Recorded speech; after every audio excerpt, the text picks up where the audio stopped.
And welcome to NTD Newsroom. I'm Paul Graney.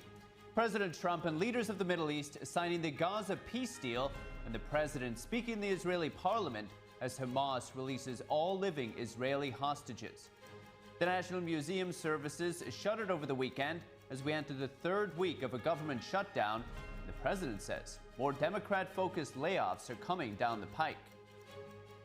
Volodymyr Zelensky will travel to the U.S. this week to meet with President Donald Trump.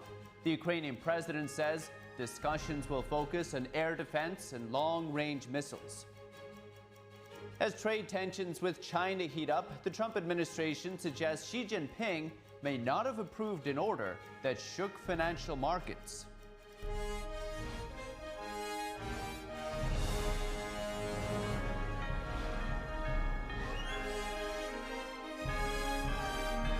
This is NTD Newsroom, live from our global headquarters in New York City. It's great to have you here this Monday afternoon. President Trump hailing what he calls the historic dawn of a new Middle East as all living hostages are freed and world leaders sign the Gaza peace deal. We now go live to NTD Washington correspondent Mari Otsu at the White House. Good afternoon, Mari. Historic day. What can you tell us about President Trump's remarks? Paul, good afternoon. Yes, a historic day indeed. And President Trump is saying that phase 2 of that 20-point Gaza peace deal has already started. This is coming on a day of reunion and joy as all 20 of the living Israeli hostages are freed, and nearly 2,000 of the Palestinian prisoners are also released, and the ceasefire is still holding. The second phase of the peace deal includes the destruction of all of Hamas's offensive weapons and offering amnesty to the Hamas members who agree to a peaceful coexistence. But President Trump's top diplomats, including Secretary of State Marco Rubio and Special Envoy Steve Witkoff, are saying that the president's aspirations go beyond ending this war and extend to bringing peace to the entire Middle East. Here's President Trump earlier today addressing the Israeli parliament on this issue. Watch. This is not only the end of a war. This is the end of an age of terror and death and the beginning of the age of faith and hope and of God. It's the start of a grand concord and lasting harmony for Israel and all the nations of what will soon be a truly magnificent region. I believe that so strongly. This is the historic dawn of a new Middle East. And President Trump, in his remarks to the Israeli parliament, also urged the president of Israel, Isaac Herzog, to pardon Prime Minister Benjamin Netanyahu of his bribery charges, saying that Netanyahu has been one of the, quote, greatest wartime leaders. And Netanyahu was indicted back in 2019 on charges of breach of trust, bribery, and fraud, all of which he has vehemently denied in the years since. And Prime Minister Netanyahu, in his remarks to the parliament today, calls President Trump Israel's greatest friend and nominates him to be the first non-Israeli recipient of the Israel Prize, which is the country's greatest honor. And on bringing peace to the entire Middle East, President Trump says that the United States is ready for a deal with Iran when Tehran is. Take a look. Yet even to Iran, whose regime has inflicted so much death on the Middle East, the hand of friendship and cooperation is open. There's nothing that would do more good for this part of the world than for Iran's leaders to renounce terror, stop threatening their neighbors, quit funding their militant proxies, and finally recognize Israel's right to existence. They have to do that. They have to do that. This is Iran's foreign minister declines an invitation from the president of Egypt to the peace summit today, saying that he cannot engage with leaders who, quote, threaten and sanction Iran. Meanwhile, in other peacemaking efforts, Ukrainian President Volodymyr Zelensky is expected to meet with President Trump this Friday at the White House. This is coming as President Trump said on Sunday that he and Zelensky have spoken about potentially sending Tomahawks and additional Patriot air defense systems to Ukraine. Paul, back to you. Mari Otsu in the White House. Thank you, Mari. And a monumental Gaza peace deal was signed in Egypt today. President Trump hailed the deal as a victory and thanked his team as well as the leaders present for making it happen. In his speech following the signing ceremony, President Trump announced a new beginning for the entire Middle East. Let's take a listen to his speech. General, Mr. President, great General, great President, thank you very much. This is the day that people across the region and around the world have been working, striving, hoping, and praying for. They have done things over the last month that I think were really unthinkable. Nobody thought this could happen. With the historic agreement we've just signed, those prayers of millions have finally been answered. As you know, the hostages have been returned, and further work goes on having to do with the, sadly to say, bodies. Together we've achieved what everybody said was impossible. At long last, we have peace in the Middle East, and it's a very simple expression, peace in the Middle East, and we've heard it for many years, but nobody thought it could ever get there, and now we're there. I want to congratulate everybody sitting in these first few rows and standing behind me. I don't know why they chose to stand, but I promise I'll make it short, okay? We are not going to keep you standing for long. These are great leaders. After years of suffering and bloodshed, the war in Gaza is over. Humanitarian aid is now pouring in, including hundreds of truckloads of food, medical equipment, and other supplies, much of it paid for by people in this room. Civilians are returning to their homes. The hostages are reuniting. I mean, it's beautiful. I'm just watching it backstage. The level of love and sorrow, I've never seen anything like it. It's amazing when you see they haven't seen their mother, their father. They haven't seen them in such a long time, and they lived in a tunnel, a very little tunnel, very deep. And the level of love is just incredible. It's a beautiful thing to see. It's, in one sense, it's so horrible that it could have taken place, but in another sense, it's so beautiful to see a new and beautiful day is rising, and now the rebuilding begins. The rebuilding is maybe going to be the easiest part. I think we've done a lot of the hardest part because the rest comes together. We all know how to rebuild, and we know how to build better than anybody in the world. I want to express my tremendous gratitude to the Arab and Muslim nations who helped make this incredible breakthrough possible, and you really did. To President El-Sisi of Egypt, who is so generously hosting us today, and I want to thank you for the outstanding job your country is doing in so many different ways and for helping us so much with this peace agreement. I also want to thank the President for the escort of 6 fighter jets. So we looked out the window, we said, I hope they're friendly, and they turned out to be very friendly. But we had 3 on each side, and they are beauties right out of the great, really American manufacturing hub. We make the greatest military equipment in the world. We have the strongest military in the world by far. And I knew exactly what those planes were, and I knew exactly how much you paid for those planes, too. You paid a lot, but you got a pretty good deal. And they are great planes, and we just appreciate it. That was quite an escort in. That was very impressive. But Air Force One was really, it was covered with Egyptian desert just a few months ago. If you think about it, just a few months ago it was Egyptian desert, and now it was just a few feet off our window. And it was a spectacular sight, and I appreciate it very much. Really, that was pretty good. You got our people by surprise. I don't know if they were thrilled right at the beginning, but they were thrilled as we sailed along very, very calmly and safely. And I'm deeply honored to receive from you, Egypt's highest state honor, the Order of the Nile. The Nile is so beautiful, so magnificent. It's such a beautiful title, the Order of the Nile. Thank you very much, Mr. President. Appreciate it. Great honor.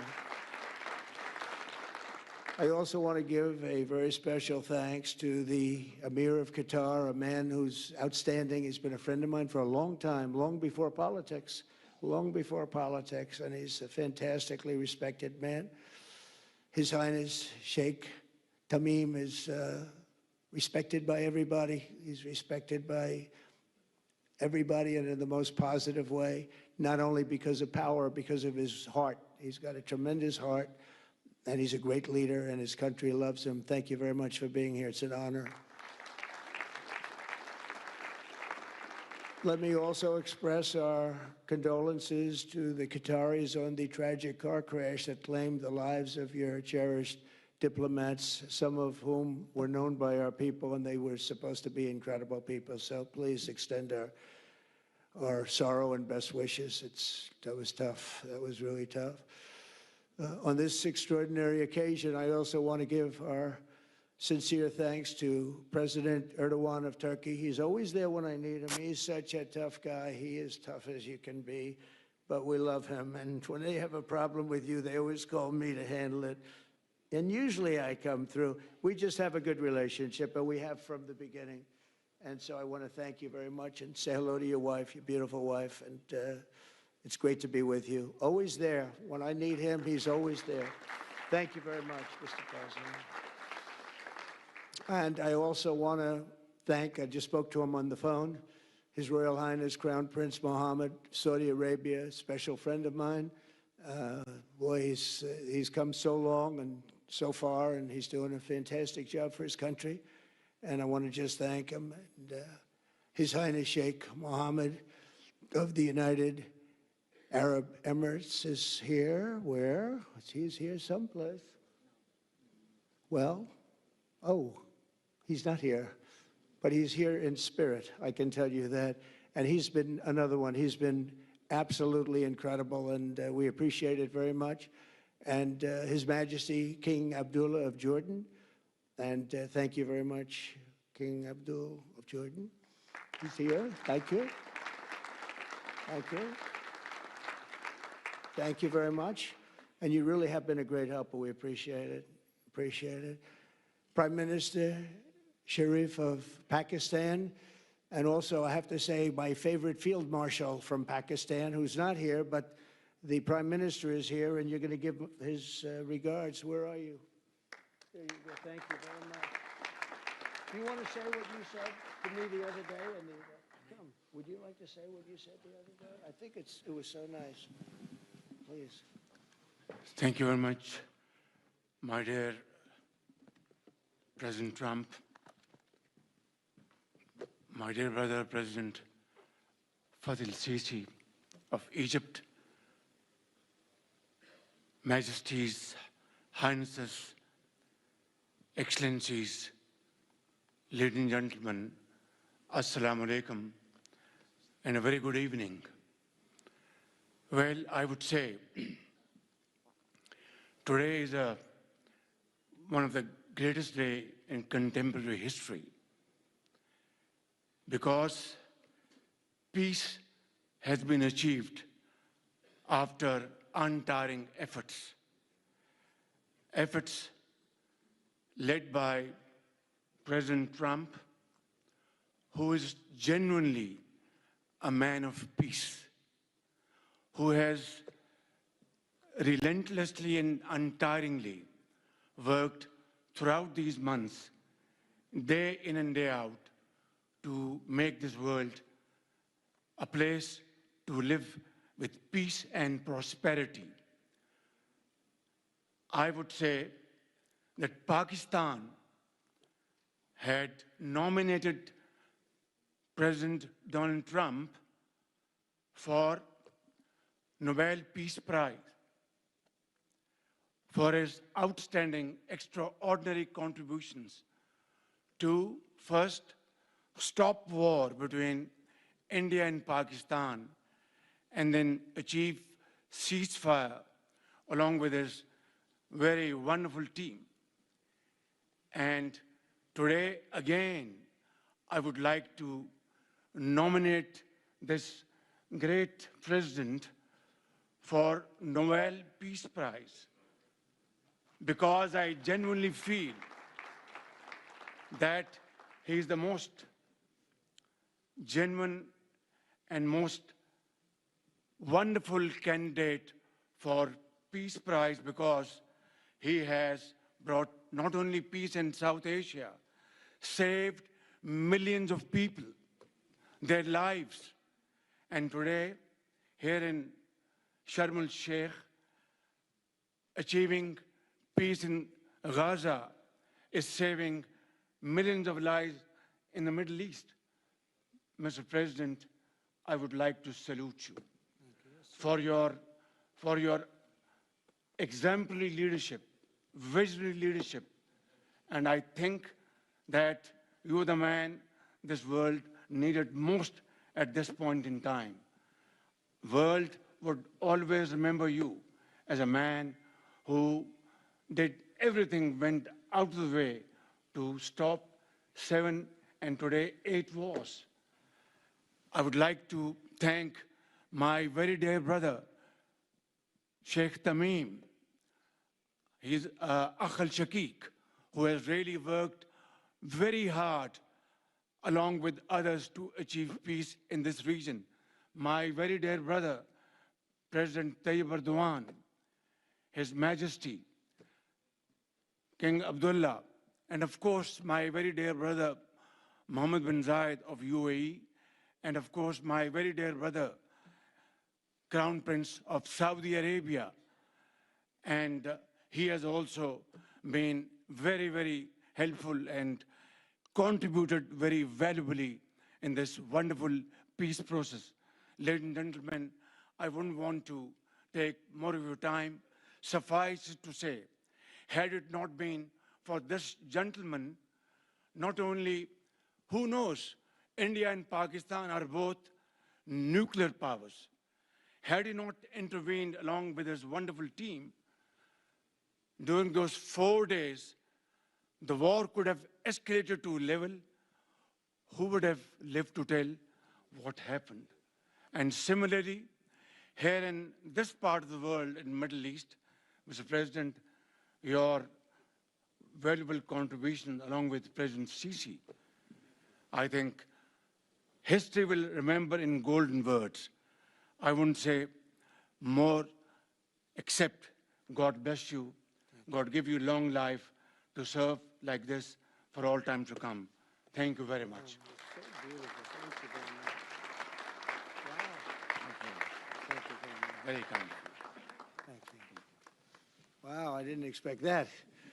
Let's go home. There's nothing more. And that was a replay of President Trump and world leaders signing a Gaza peace deal in Egypt. And now we're bringing in Brian Leib, a foreign policy analyst and CEO of Henry Public Relations. Brian, good afternoon. Good afternoon. Happy to be here. Brian, quite the moment for the Middle East. There's a lot of hope for peace there and quite the solidarity being shown among world leaders during Trump's speech. It is quite a day to wake up to a moment where the Israeli hostages are being reunited with their families, and we're no longer calling them hostages, but we're calling them former hostages, to now what we're seeing on the screen with President Trump, with world leaders from the Arab world and also from major European countries as well. We really are on the cusp of a new day and a new dawn in the Middle East. And I think we should all be very proud of our president and be proud of our administration for the work that they've done so long to bring together this moment. I mean, we are really on the cusp of lasting peace, and it's something that we should all be very proud about. What has the president done differently in negotiating peace? Why perhaps didn't this war come to an end before? Didn't come to an end before because he's in office for 10 months now, and you know, it took President Trump coming, you know, back into the White House to be able to partner with Prime Minister Netanyahu, partner with the Arab countries as well. You know, I like to say that, you know, President Trump, before becoming the president the first time and now the second time, you know, he was a private sector business guy, you know, so he was used to making deals. He was used to sitting across the table with people that maybe he didn't necessarily agree with, but he had to find a way to make a deal, and he had to find a way to compromise. And I think that's exactly what we see here, and that President Trump has been able to bring world leaders together to make tough deals. And, you know, there's going to be has to be compromise. You know, some parts are going to be good, some parts are maybe not going to be great, but at the end of the day, everyone has to compromise. But I think it's an amazing moment. It's an amazing feat for President Trump to once again usher in a new era of peace. And I think as we look forward in the weeks and months to come, you're probably going to see an Abraham Accords 2.0 with lots of Arab countries officially recognizing the state of Israel. And that's pretty powerful. Well, that's interesting. The president has said that it's not just peace for Gaza, but he's also looking for this to be a stepping stone for peace across the wider Middle East. How do you see that perhaps, as you put it, Abraham Accords 2.0 actually playing out now? I think the groundwork was laid just probably about an hour ago, with a lot of these Arab countries kind of quasi already acknowledging the state of Israel. And I think there's going to be much more of that. You know, listen, the audience has to know that, you know, countries like Egypt and Jordan and Saudi Arabia, while they don't officially recognize the state of Israel, they do quite a bit of cooperation and have for decades now on military, intelligence, commerce, trade. So they've had these friendships and these relationships, as I like to say, in the darkness for a long time. And it was President Trump's Abraham Accords that gave a lot of these countries the runway for their relationships to take off out of the darkness and into the light. And that's when we saw the UAE and Bahrain and Morocco and Sudan officially recognize Israel. And I think that we're going to continue to see that happen in the weeks and months to come. I think there's going to be a lot more peace happening, and there has to be. Enough is enough, you know, and we're finally at a point now where we have a president that's able to bring these countries together to make peace. So I think it's going to be a really exciting time from a foreign policy perspective over the next couple of weeks. Now, we see from the images on the screen, both on the Israeli side and the Palestinian side, celebrations, joy, hope. On the other hand, are there perhaps still stumbling blocks to ensuring peace in the medium and longer term? Well, the biggest stumbling block right now is the fact that Hamas still exists in the Gaza Strip. And as long as Hamas exists and also is armed the way that they are, it's going to be very tough for there to be any kind of a breakthrough with what's happening in the Gaza Strip. So time will tell in terms of, you know, how that unfolds and what that looks like. I think the main priority was to get back the living hostages and also the remains of, unfortunately, the murdered hostages as well. And I think that's the main focus right now. What comes next, it could go in a lot of different ways. But I think both the Israelis and also us, the Americans and our Arab partners, everyone understands there can be no more Hamas in any way, shape, or form. So we'll see how Hamas reacts to that, because, again, the Israelis, they did a good job in getting rid of quite a bit of Hamas, but there's still probably anywhere from 15 to 20,000 Hamas troops or you know, Hamas members that are still in the Gaza Strip, and that's a big problem. That's going to be a big impediment to peace actually happening in the Gaza Strip. So we'll see what happens in the coming weeks. Yeah, Brian, because I know part of Trump's 20-point plan was to ensure a de-radicalized, terror-free zone in Gaza. And as you said, we're not exactly there just yet. Now, the president, throughout the process, has shown concern for both Israelis and Palestinians in the war. How has this display of universal respect for life impacted negotiations? Well, listen, I think whether it's the president or whether, you know, I think we all, you know, have a deep appreciation for human life. But I think where a lot of us draw the line is with Hamas. And, you know, when Israel, you know, was going after Hamas and Hamas was using their own people as human shields, I mean, that was horrible. I mean, it was really horrible. And this is who Hamas is. This is who they've always been. So I don't know if there's going to be able to be like this de-radicalization of Hamas. If, in fact, I don't see it happening. I just don't see it happening. So I'm not sure what the future holds for Hamas, but certainly there are Palestinians, I hope and I pray that want to have peace with the Israelis. And I know the Israelis have wanted to have peace for many years. They routinely have shown up at the negotiating table. Don't forget, the Gaza Strip is a pretty big example of what the Israelis were willing to do to have peace. They uprooted tens of thousands of Israelis from the Gaza Strip and gave the land to the Palestinians as a massive olive branch for peace. And unfortunately, the Gazans elected Hamas a year later, and it's been 15 years of what we've seen. So I think the Israelis want peace. I think the Arab countries want peace. I'm not sure if the Palestinians want peace, if I'm being honest with you. And if they want peace, I think they're going to find their Israeli partners want to have peace as well.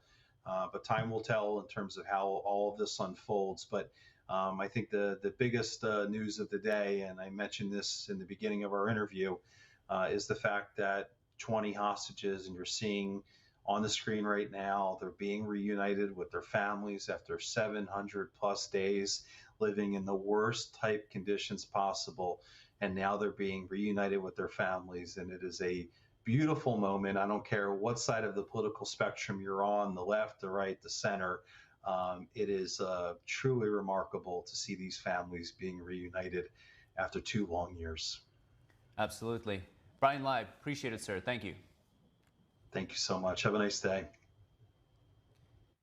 And still to come, National Museum services shuttered over the weekend as we enter the 3rd week of a government shutdown.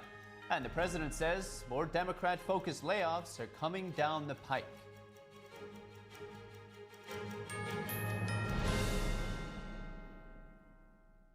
Did you know Mathis Home has been giving their customers the best styles and value for 65 years? Come celebrate with 65th anniversary savings on everything in the store. This set is a great deal. You get the modern trestle table with 4 comfy side chairs, the complete set for just $8.89. With over 100 dining sets in stock, you're sure to find the one just right for your family and get free delivery. Get your new dining room now with 65th anniversary savings at your furniture superstore, Mathis Home. Shenyun Creations, the streaming platform from Shenyun, featuring world-class dance, past programs, and all original music.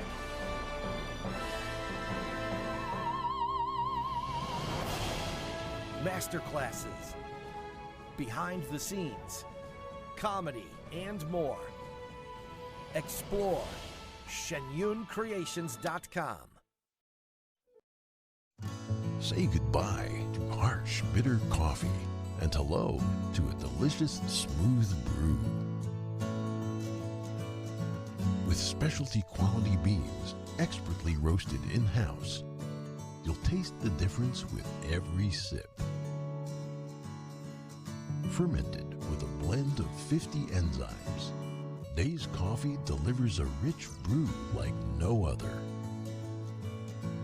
Made with the highest grade specialty beans available, you're sure to taste the difference. Elevate your morning with Days Enzyme Fermented Coffee. I'm excited to announce that we're having our biggest 3-in-1 sale ever with a limited edition product, a back-in-stock special, and a closeout deal you won't find anywhere else. So go to MyPillow.com or call the number on your screen. Use your promo code to get our MyPillow bed sheets only $29.88. Any color, any style, any size, even kings. Regular $119.98, only $29.88. Once they're gone for good. How about our My Towels? They're finally back in stock, but not for long. Get a 6-piece My Towel set, regular $69.98, now only $39.98. And for the first time and the only time ever, get our limited edition premium My Pillows. They're made with Giza cotton and designer gusset. Queens $17.98, Kings only $19.98. So go to MyPillow.com or call the number on your screen. Use your promo code to get the best offers ever. Quantities are extremely limited, so order now.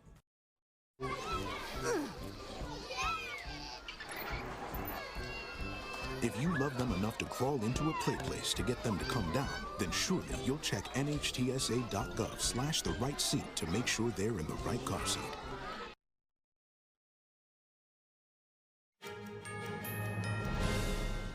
Welcome back. I'm Paul Graney. Popular D.C. tourist attractions were closed over the weekend as the government shutdown entered its 3rd week. Now, Vice President Vance talks about waste and fraud within the healthcare program that Democrats want to extend. That makes future negotiations a little more tricky. NTD's Melina Weiskup reports.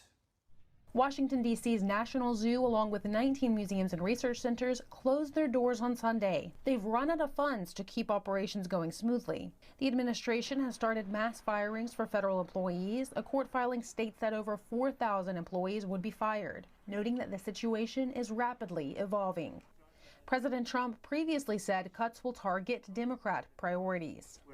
we'll be cutting some very popular Democrat programs that aren't popular with Republicans, frankly, because that's the way it works. They wanted to do this, so we'll give them a little taste of their own medicine. The president over the weekend directed the Secretary of War, Pete Hegseth, to use all means to ensure troops are paid this week. He urged Democrats to first vote to reopen the government. Then he says we can work together to address health care and many other things that they want to destroy. There are some Democrats who I think are reasonable enough to know this is not a sustainable position for them, who are looking for a way to get something in this conversation that would enable them to have the issue that they say they care about here addressed. Most Democrats, however, remain unwavering in their stance that health care negotiations come before reopening. Senator Mark Kelly said a simple vote to extend Obamacare subsidies wouldn't even be enough to secure his vote. These are not easy decisions, but we can work this out together. The administration seems to want the same thing. They want the government open. The president said he wants to solve this health care issue. If we all agree upon that, let's just do it at the same time. While Republicans and the president are open to health care discussions, Vice President J.D. Vance on Sunday said the fraud and waste must be rooted out. He said he wants to make sure tax credits go to people who need them. Senators will return to Washington on Tuesday. Reporting from Washington, D.C., Melina Weisskopf, NTD News. And a nor'easter storm has left thousands without power in the tri-state area. That's New York, New Jersey, and Connecticut. And on the rest of the East Coast, forecasters are warning of major coastal flooding in the mid-Atlantic, particularly from Virginia to New Jersey. New Jersey was under a state of emergency, while New York Governor Kathy Hochul declared an emergency for 8 counties.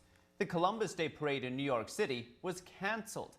In Delaware, emergency management officials activated the National Guard in response to rising floodwaters and harsh winds. The National Weather Service said flooding was expected to peak this afternoon and improve into Tuesday morning. Wind gusts exceeding 55 miles an hour remain possible along New Jersey, Long Island, and southern New England. And U.S.-China relations taking sharp turns in just days after Beijing's sudden rare earth restrictions last week. Now, over the weekend, President Trump softened his tone in a post on Truth Social, stating, "Don't worry about China," and that Chinese leader Xi Jinping just had a bad moment. Less than 48 hours earlier, Trump just vowed hefty new tariffs on China, pushing total rates to about 130% over what he called Beijing's trade hostility. Beijing then fired back on Sunday. NTD's Flora Hua has more.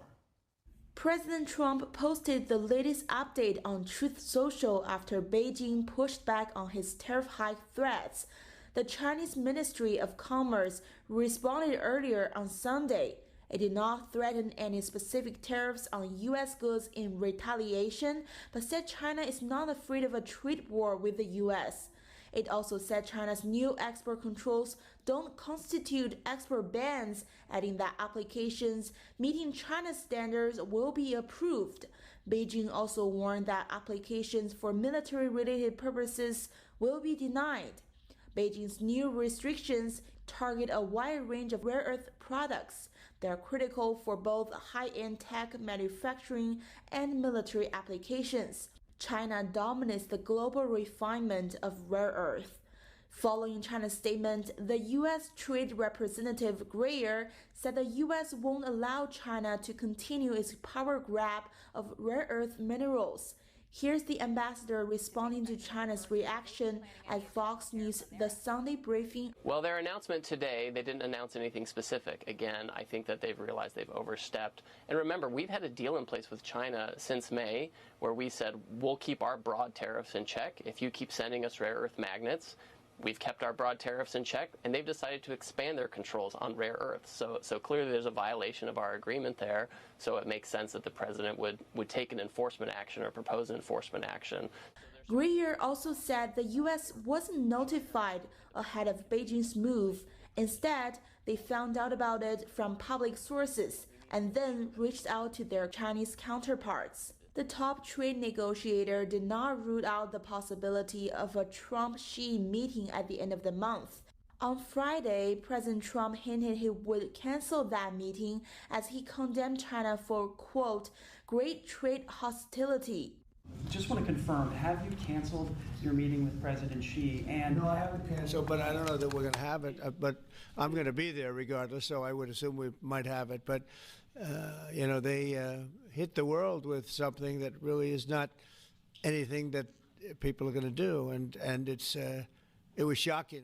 Where did that come from? It was just, that was out of the blue, right? Out of the blue, they came up with this whole import-export concept, and nobody knew anything about it. The Trump administration did not make the tariff hike on China a done deal. Back in China, insider sources hint the Chinese regime might be going through a big power shakeup. A former CCP official said insider sources informed him that Xi might suffer a stroke earlier this week. NTD cannot independently verify the source. President Trump's remark that some very strange things are happening in China has fueled speculations. We will keep you updated. Flora Hua, NTD News. And more on U.S.-China trade tensions. Treasury Secretary Scott Bessent said President Trump was on track to meet with China's Xi Jinping in South Korea. Bessent said there were substantial communications between the two sides over the weekend. Here's the secretary during an interview on Fox News. China, this was a provocative move. We have substantially de-escalated. President Trump said that the tariffs would not go into effect until November 1st. He will be meeting with Party Chair Xi in Korea. I believe that meeting will still be on. This is China versus the world. They have pointed a bazooka at the supply chains and the industrial base of the entire free world. And, you know, we're not going to have it. China is a command and control economy. They are neither going to command nor control us. Bessent said the 100% tariff does not have to happen. He said despite the tariff announcement last week, the relationship with China is good. Adding, quote, lines of communication have reopened, so we'll see where it goes. Bessent also said there will be lots of staff-level meetings in Washington this week. Those will happen on the sidelines of the World Bank and International Monetary Fund annual meetings in Washington. Bessent said the U.S. expects support from allies including Europeans, India, and democracies in Asia. And joining us now is Daniel Akaye, chief economist at the Tresses Hedge Fund and author of many books, including Freedom or Equality. Daniel, it's been a long time. Great to see you. Hi, great to see you, Paul. Daniel, major U.S. stock indexes all in the green today. How are investors looking at these worsening trade tensions between the U.S. and China? Obviously, there was a little bit of nervousness on Friday, and it came after markets had rallied so aggressively since the tariff tantrum. But in essence, what many people understand is that this is a negotiation, and that there are lots of media messages saying that China doesn't need the U.S. and that China can do whatever it wants. That is not true, and it's proven by the messages of the Chinese officials throughout the weekend, and also at the same time a lot of hype and a lot of negative messages about the Trump administration, saying that the Trump administration suddenly out of the blue implements tariffs. Everybody can see that this is a reaction to an uncalled and completely unnecessary measure from China. No? So I think that what we're seeing is basically the evidence of a negotiation in real time, and investors understand it. That's why today markets are seeing the strongest rally since May. No? Yeah, indeed, Daniel. I think of anyone, investors keep their finger on the pulse of this type of thing and try and forecast these things. So really a lot of this has been priced in. But Daniel, regardless of how this latest tit-for-tat spat goes, do you see the U.S. and perhaps the rest of the free world moving faster to decouple from China? And if you do, what does that mean for investors? Well, all this is proving that, unfortunately, the Chinese regime has not delivered on its promise to be a reliable and safe supplier. I think that everybody understands that the West cannot simply rely on China for rare earths and for essential components like chips. And that is a very unfortunate reality of an economy, the Chinese one, that has been closing instead of opening in the past 7 years in particular. So obviously, what is the number one thing that everybody understands? First, rare earths are not rare. There are plenty of them. So the thing that needs to be addressed from Western nations is the decision to develop those resources and do it quickly. Number two, technology. I think that everybody understands that supply chains cannot be so limited in some parts of the spectrum, like in the case of technology, and therefore that production of chips and that technology needs to be a lot more varied. So Scott Bessent said it very, very clearly. We have understood that you just simply cannot rely on one single nation for the supply of essential components, because it's a matter of national security. So all of this is changing the entire landscape, and investors are looking for the next story. Everybody is looking at where is it going to be that can get the competitive advantage to deliver on the development of rare earths, to get a more flexible supply than what exists right now. And second, who is going to be the winner in the technology battle, and who is going to develop and build the chips that are going to, strengthen the competitive advantage of technology giants. Obviously, the bet right now is very simple. Everybody, or at least the vast majority of investors, are betting that it will be the very, very large US companies. And I think that that is one of the reasons why the move in the index is so concentrated on those 7 technology giants. Well, Daniel, I'm somewhat glad that it's not just us in the news industry who has to watch these things so closely. You investors also are keeping your eye on these things too. Daniel, but after China ordered that significant restriction, you say they're not rare, but they are controlling a lot of the production of these rare earths. Trump said that China was weaponizing a monopoly that it's built up over years. But Trump also said that the U.S. has a monopoly positions much stronger and more far-reaching than China. What does Trump mean when he says that? Well, what he is saying is that China has shown to the world, and the world has finally understood, that China's Achilles heel is the enormity of the working capital challenge that exporters in China face if they don't sell to the United States. So what President Trump is basically saying is that without the United States and without the United States technology giants, China is playing a control game that only ends up backfiring and generating a domino effect that ends up hurting its exporters, its manufacturing sector, and also its citizens, because domestic demand, let's be fairly honest, in China is exceedingly weak. So I think that all of that is what President Trump is trying to say, that in terms of technology, in terms of market, in terms of the ability to get the origination of credit for the development of so many manufacturing and technology giants in China, all of that also needs the United States.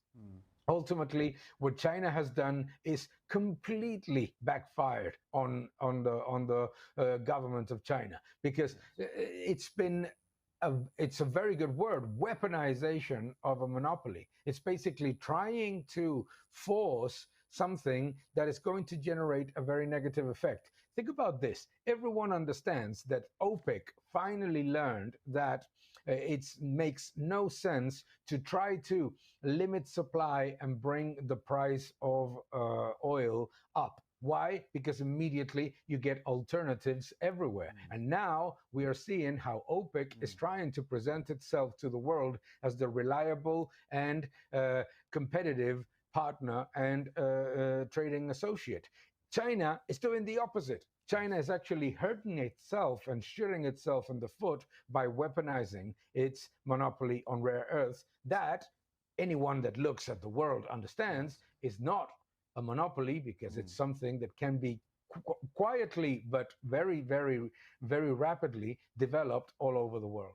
So, Daniel, you're saying that China has this strong position in rare earths, and instead of using it to its advantage over the next few years or decades, what it's done now is shown its face to the world and said, well, we could weaponize this at any point. So now the United States or other countries are more likely to start developing these rare earths themselves and wearing away at China's competitive advantage, if I'm not mistaken. Daniel, I've got a few more minutes. I want to ask you about something interesting. An interesting take. We saw the price of gold hitting all-time highs. It was something you predicted on this show a long time ago. How does the price of gold rising play into this global reshuffling of trade relationships and central banking? Oh, it's an absolutely critical part of it. What is basically happening is that central banks all over the world are abandoning quietly their exposure to European sovereign debt, to Japanese sovereign debt, if they have any, the UK sovereign debt, and US sovereign debt, and purchasing more gold. So it's basically a rebalancing of the asset base of central banks. Central banks want more gold as the asset that is going to give them stability and a real economic return, and reducing their exposure to sovereign debt. This is critical because it's part of the decision to try to reduce the dependency on the US dollar.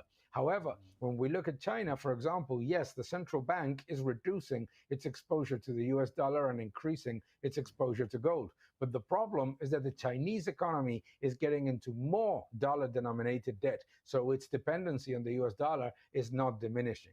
In essence, the quest to increase gold in the balance sheet of central bank is the evidence that developed economies have lost the confidence of global investors in terms of the stability and the strength of their sovereign debt. People see what's happening in Japan, what's happening in France, what's happening in the UK, and what could happen in the US if the negotiations to cut spending are not achieved. And they say, hey, we don't believe in the solvency of sovereign debt, therefore we want more gold.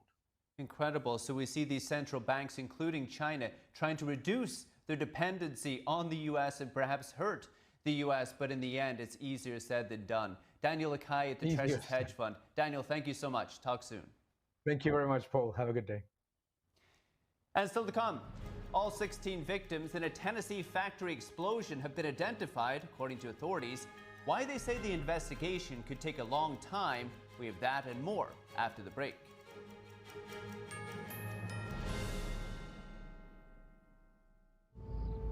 That first time seeing my son, I feel like my life did a 180. I was already trying to change my perspective of life and really just be a father figure that I never had. Being present is the most important part. I'm still growing every day, becoming a better version of myself, to be the better mirror for my son. I mean, he's just growing. He's becoming his own person. Man, at first I saw him dance, bro, he brings the vibes, you know what I'm saying? He brings the party no matter what.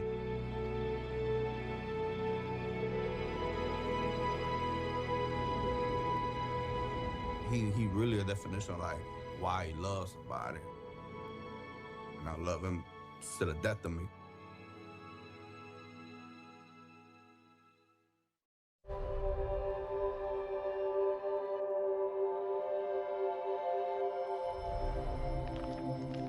My 15-year-old son, Ethan, and I had a fun and relaxing morning. We returned home, and Ethan walked to his best friend's house an hour later. I heard the ambulance scream by the street, carrying my beautiful boy. Ethan was shot in the head in his best friend's house with an unsecured gun. He had zero chance of survival. The father, the gun owner, he stored his 3 guns and bullets in a shoebox. How do you feel? That has to be the most horrific experience that a human could ever have. David, would you give any advice? First thing you do is not keep your ammunition with your weapons, and that your weapons need to be locked at all times.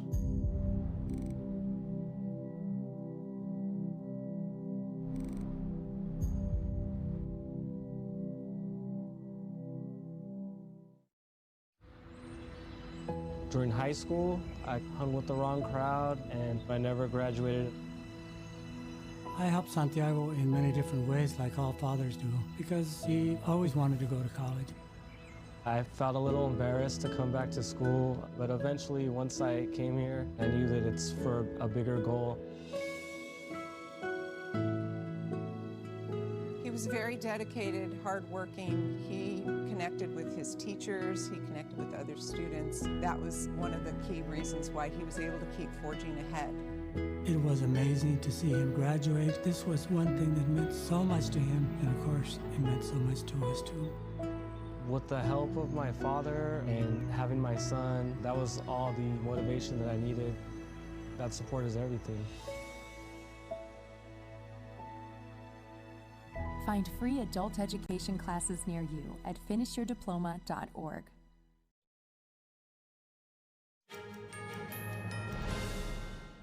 Welcome back. I'm Paul Graney. We move to the explosion last week in Tennessee.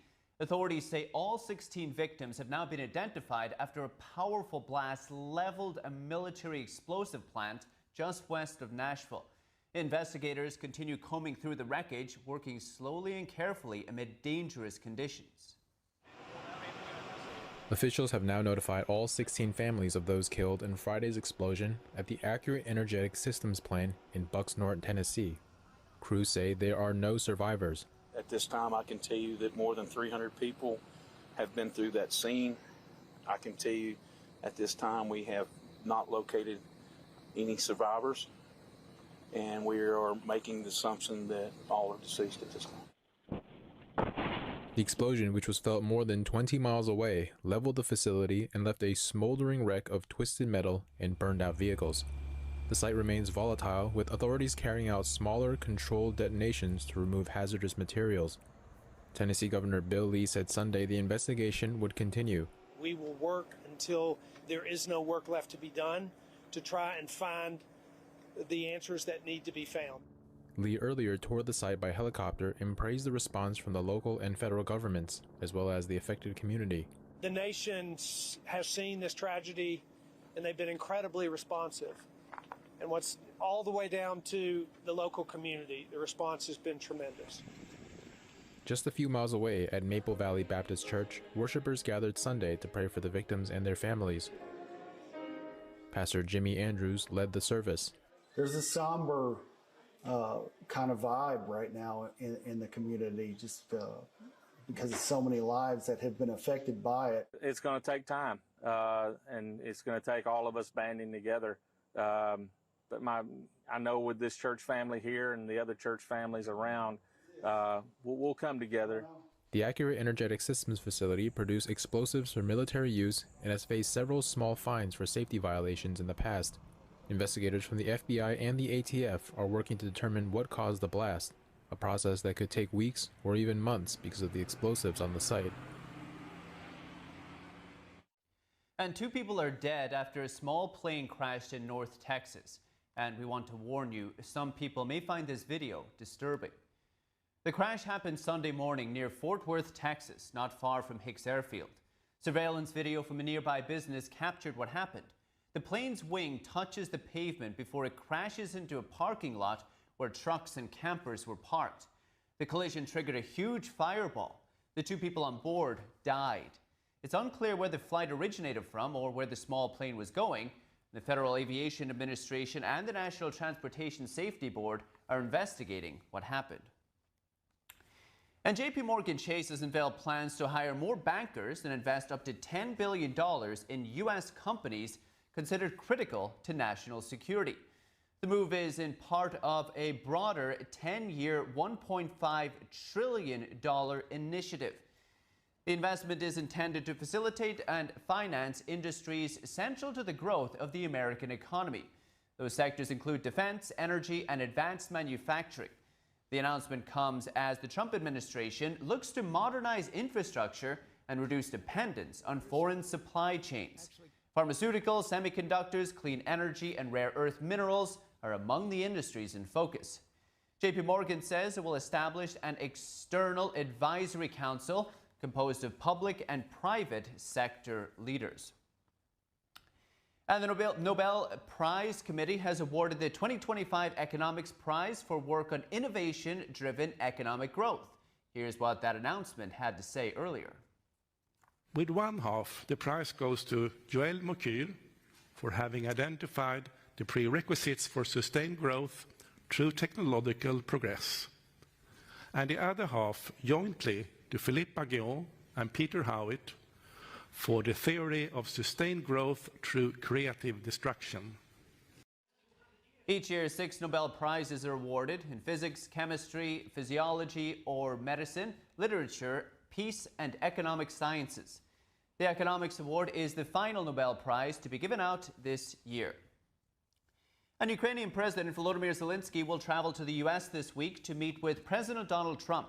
The meeting between the two leaders follows Trump's threat to Russia that he'd supply Kyiv with Tomahawk missiles. Russia has ramped up attacks in recent weeks, targeting electricity and gas infrastructure ahead of winter. The Tomahawks would allow Ukraine to strike deeper into Russian territory more than 3 years into the war. Russian President Vladimir Putin has warned the U.S. against supplying long-range missiles to Ukraine. Zelensky will join a Ukrainian delegation already in the U.S. for preliminary talks. The Ukrainian president added that he would also meet with defense and energy companies and members of Congress. Zelensky said his meeting with Trump could take place as early as Friday. And leaders from Europe, the Middle East, and even political rivals praising Donald Trump for his historic achievement in brokering peace in the Middle East. We have that and more after the break.